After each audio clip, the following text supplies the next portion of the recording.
For 5 days, my wife vanished from my life. No calls. No texts. Not even a made-up excuse to soften the blow. She was just gone. And when she finally walked back into the house, she wore a casual smile, like her absence was nothing, like I should feel lucky she decided to return. I didn't raise my voice. I didn't even ask where she'd been. Instead, I gave her something she would carry with her for the rest of her life. We had been married for 4 years. For years in which I thought I truly knew her. I knew the way her laughter would tumble out when she burned breakfast, the way she'd slide her cold feet against me in bed, and the small scar above her eyebrow from when she'd fallen off a swing as a child. These little details made her feel real, safe like home. But homes can rot from the inside without you noticing, until the day the walls collapse. It didn't start with fireworks. It started small, subtle. Messages she would glance at and quickly hide by flipping her phone over. A phone call taken in the bathroom with the door locked. A perfume clinging to her skin, one I had never smelled before, that she claimed was just a free sample from work. I wasn't naive. I saw it all. But I wasn't ready to admit it to myself. Then one evening she told me she needed space. Said she was overwhelmed. That she just wanted a few days to clear her mind. I asked if she was okay. She said she was fine.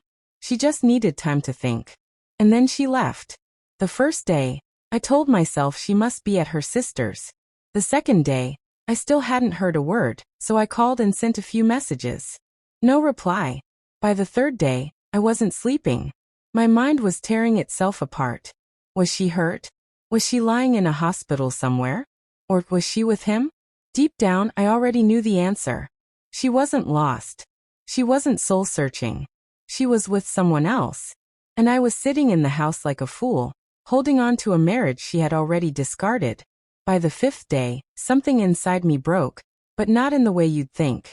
I didn't cry. I didn't scream. Instead, I became calm, focused, deliberate.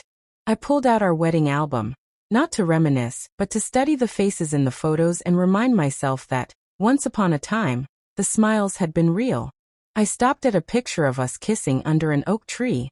The one she had insisted we frame for the living room. I tore it straight down the middle. Then I began packing, not my things but hers. Every piece of clothing, every shoe, her toothbrush, even her favorite sweater. I placed the bag neatly by the front door.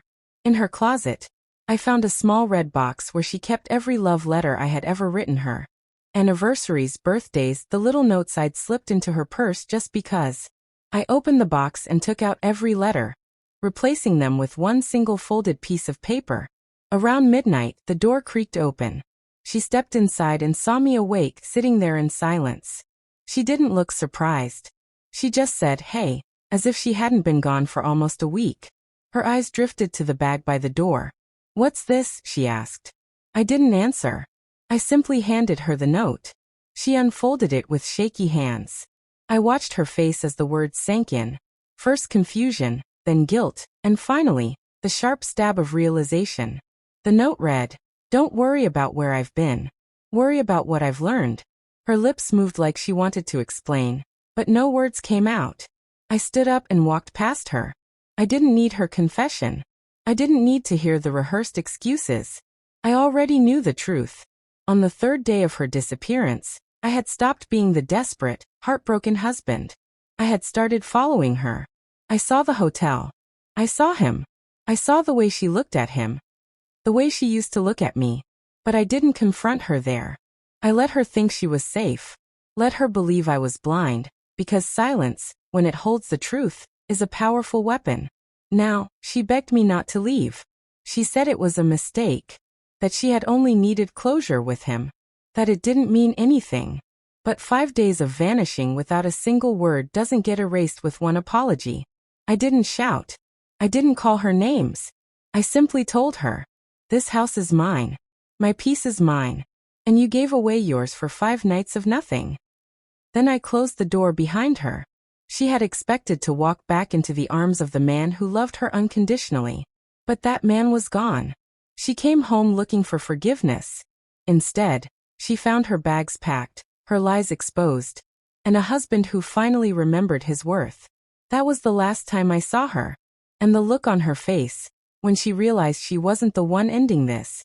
I will never forget.